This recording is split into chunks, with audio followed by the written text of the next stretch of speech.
नमस्कार। Between the lines with Niranjan में आपका स्वागत है। आज हम बात करेंगे पश्चिम बंगाल में जो चुनाव के बाद नतीजे हैं और राजनीति जो चक्रव्यूह अमित शाह रच रहे हैं उसमें ममता बनर्जी बुरी तरह फंस गई हैं। ममता बनर्जी हाथ पांव मार रही हैं, लेकिन कोई रास्ता जो है वो दिख नहीं रहा। और चक्रव्यूह भी जो है वो 3 स्तरीय चक्रव्यूह है।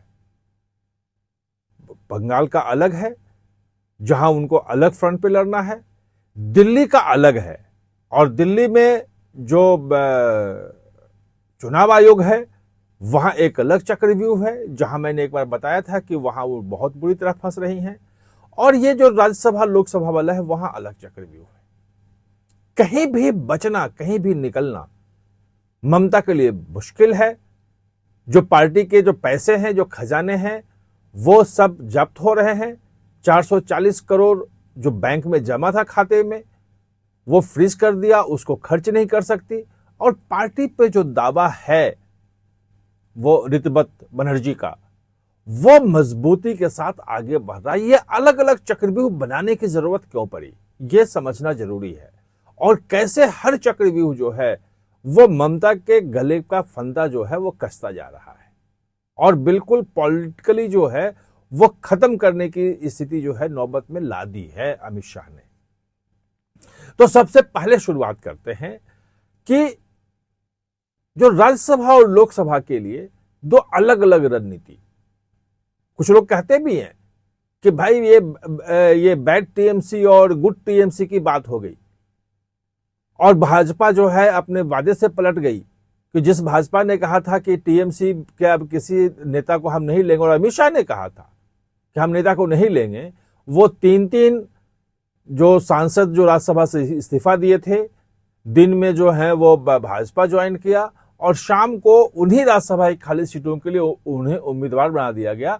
और अब 24 जो जुलाई है वहां माना जा रहा है कि चुनाव होगा, और वो जीत के वो आ जाएंगे, यानी कि 3 सीटें भाजपा की बढ़ जाएंगी। लेकिन लोकसभा में बिल्कुल अलग रहा। लोकसभा में 20 सांसद टूटे, तो उन 20 सांसदों को भाजपा ने अपने में नहीं लिया। वो 20 सांसद 2/3 थे। भाजपा चाहते तो मर्ज करवा सकते थे, जैसे राज्यसभा के 7 आप के जो सांसद टूटे थे राघव चड्ढा के साथ, तो वो सबको भाजपा में मर्ज करवा लिया। लेकिन इस 20 को नहीं छुआ। ये बिल्कुल अलग अलग रणनीति है। 20 को करवा सकते थे लेकिन नहीं करवाया। और पश्चिम बंगाल की बिल्कुल अलग रणनीति है। तो यहां जो कहा जा रहा है कि राज्यसभा में, जब मैंने बड़े लोगों से जब पूछा, तो राज्यसभा में जो 13 सांसद हैं तृणमूल कांग्रेस के, टूटने के लिए 9 चाहिए थे और 9 हो नहीं रहे थे। वो उसमें मतलब जिस ढंग के सांसद थे जिनको उन्होंने राज्यसभा दिया था, वो सब उनके ममता बनर्जी और उनके लॉयल थे। तो उसमें केवल 3-4 की बात हो रही थी, 3 ने इस्तीफा दिया। अच्छा, वहां पे राज्यसभा में समस्या यह है कि या तो नहीं टूट रहे हैं, तो एक सहूलियत वहां पे है। सहूलियत यह है कि भाजपा के पास जो है वो 208 विधायक हैं 294 में से, और जो तृणमूल के जो 80 थे उसमें 20 से भी कम रह गए हैं, वो बाकी ऋतुव्रत बनर्जी के साथ हैं।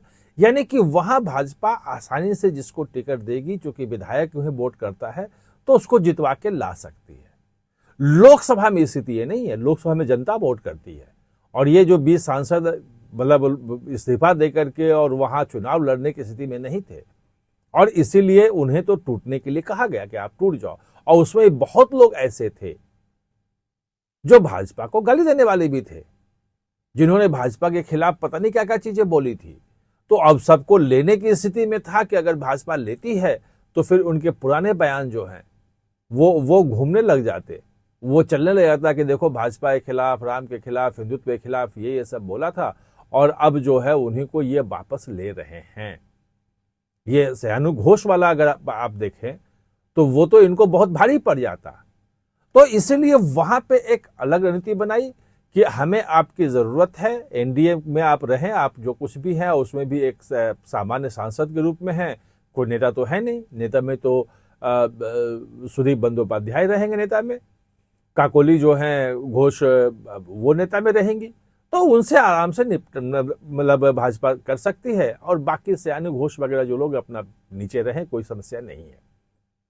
तो इसलिए बाहर किया गया, और यहां चूंकि टूट नहीं सकते थे तो यहां पे उन्हें एक रास्ता दिया गया कि भाई आप इस्तीफा दो और आप आ जाओ।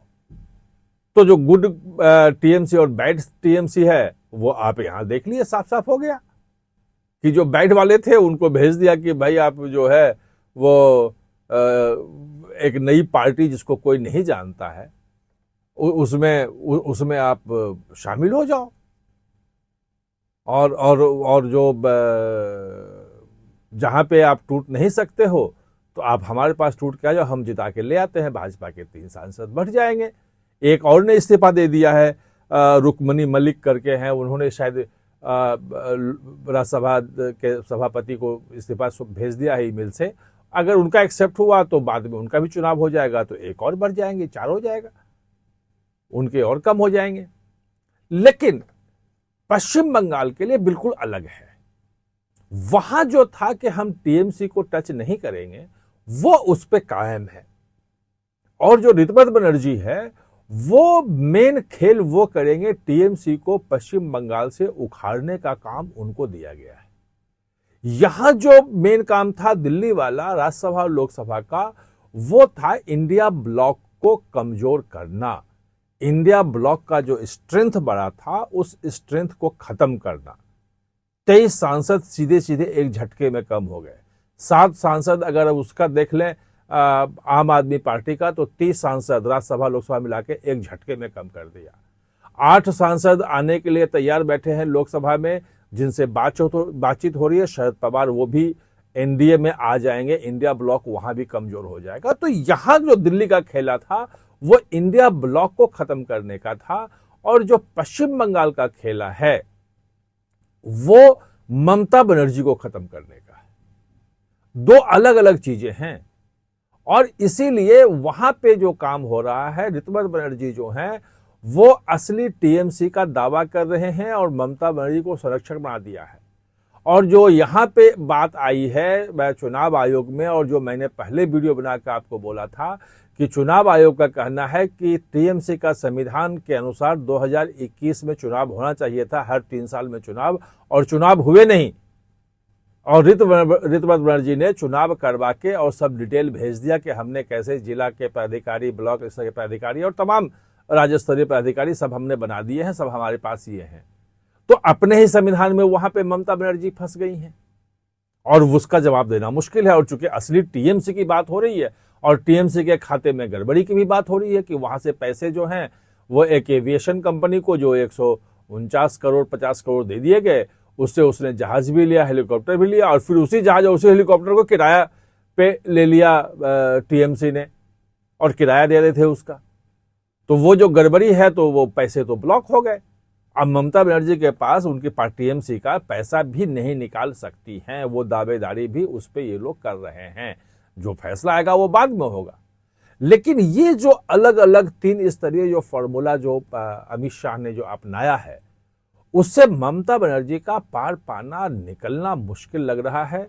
सड़क पे उतरने की कोशिश कर रही हैं, लेकिन सड़क पे जनता के विरोध इतना है, वो जनता के विरोध को बीजेपी का विरोध कर देती हैं।